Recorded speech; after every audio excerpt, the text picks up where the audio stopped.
الرحیم قال رسول اللہ صلی اللہ علیہ وسلم وابغض البلاد الی اللہ اسواقها صدق اللہ العظیم۔ نبی کریم صلی اللہ علیہ وآلہ وسلم کا فرمان ہے کہ بدترین جگہ بازار ہیں۔ اس دن گزشتہ حدیث آپ نے سماعت فرمائی تھی وَأَحَبُّ الْبِلَادِ إِلَى اللَّهِ مَسَاجِدُهَا، کہ بہترین جگہ مساجد ہیں شہروں میں سے، اور بدترین جگہ مبغوض ترین جگہ جو ان سے وہ بازار ہیں۔ اب بازار اس لیے مبغوض ترین ہے کہ وہ غفلت کی جگہ ہے۔ اب ایک انسان نماز پڑھنے کے ارادے سے آتا ہے، اس کی نیت ہے، تو اللہ کے نبی نے فرمایا کہ نیت پہ ثواب مل رہا ہے، یعنی گھر سے وضو کر کے مسجد کی طرف آ رہا ہے، ہر قدم پہ گناہ معاف، ہر قدم پہ نیکی، ہر قدم پہ درجہ بلند ہو رہا ہے۔ اور نبی علیہ السلام نے فرمایا کہ گویا وہ ایسے ہے کہ جیسے احرام باندھ کر حج یا عمرے کے لیے جا رہا ہے۔ اب یہ جو انعام مل رہا ہے یہ اس وجہ سے مل رہا ہے کہ اس نے مسجد کی نیت کی ہے، ثواب کی نیت سے مسجد میں آ رہا ہے، نماز پڑھنے کے ارادے سے آ رہا ہے، تو اللہ کے نبی نے فرمایا کہ یہ ثواب اس کو مل رہا ہے۔ اس لیے احب البلاد الی اللہ مساجدها، کہ بہترین جگہ جو ہیں وہ مساجد ہیں۔ اور دوسرا جو حصہ ہے وہ ابغض البلاد الی اللہ اسواقها، کہ بدترین جگہ وہ بازار ہیں۔ اب بازار اس لیے ہیں کہ وہ غفلت کی جگہ ہے۔ اور نبی علیہ السلام نے فرمایا من دخل سوق، کہ آپ میں سے کون کون بازار میں جانے کا ارادہ رکھتا ہے۔ سوق بازار کو کہتے ہیں عربی میں۔ من دخل سوق، آپ کون کون سے جا رہے ہیں وہ بازار میں؟ تو صحابہ نے فرمایا یا رسول اللہ ہمیں جانا ہوتا ہے،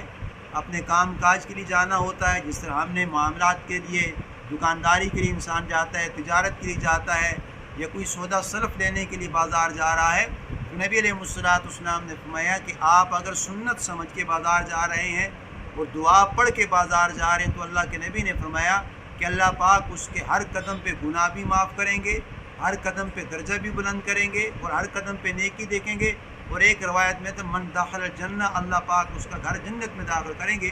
تو صحابہ نے فرمایا یا رسول اللہ صلی اللہ علیہ وآلہ وسلم بازار میں جانے کی دعا کیا ہے؟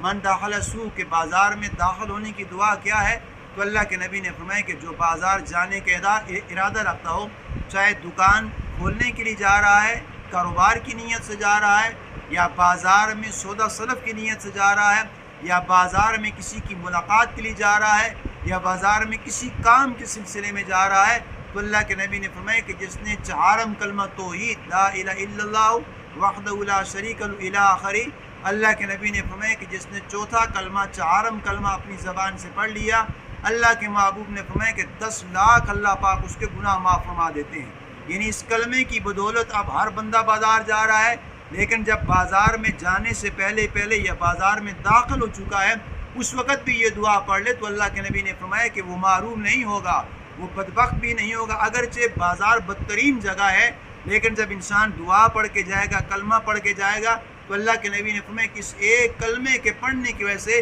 اللہ پاک اس کے 10 لاکھ گناہوں کو معاف فرمائیں گے، اور 10 لاکھ نیکیوں میں اضافہ فرمائیں گے، اور 10 لاکھ اس کے درجات کو بلند فرمائیں گے۔ اور ایک روایات میں من داخل الجنہ، اللہ پاک اس کلمے کی بدولت سے، چہارم کلمہ پڑھنے کی بدولت سے اللہ پاک اس کا جنت میں گھر بھی بنا دیں گے۔ اب کتنا بڑا ثواب ہے۔ اب بازار ہر بندہ جا رہا ہے تو مشکل نہیں ہے، جانا بھی ہے، لیکن وہاں پہ سنت کے مطابق، سنت کیا ہے کہ نبی علیہ السلام نے بیت اللہ سے لے کے بیت الخلاء تک سارے اعمال بتائے ہیں۔ مسجد میں آنے کا طریقہ، جانے کا طریقہ، کھانے کا طریقہ، پینے کا طریقہ، سونے کا طریقہ، بچھونے کا طریقہ، اوڑھنے کا طریقہ، اس طرح بازار میں جانے کا طریقہ کیا ہے کہ وہاں پہ اللہ کے نبی نے فرمایا کہ کلمہ پڑھ کے جا رہا، اب ویسے بھی جانا ہے تو اگر زبان سے کلمہ پڑھ لیا تو سونے پہ سہاگا ہے، 10 لاکھ اس کے گناہ اللہ معاف فرما رہے ہیں، اور 10 لاکھ نیکیوں میں اضافہ کر رہے ہیں، اور 10 لاکھ اللہ پاک اس کے درجات کو بلند کر رہے ہیں۔ تو اللہ سے دعا ہے کہ اللہ تعالیٰ ہمیں ہر سنت کو اتباع کے طور پہ ادا کرنے کی توفیق عطا فرمائے۔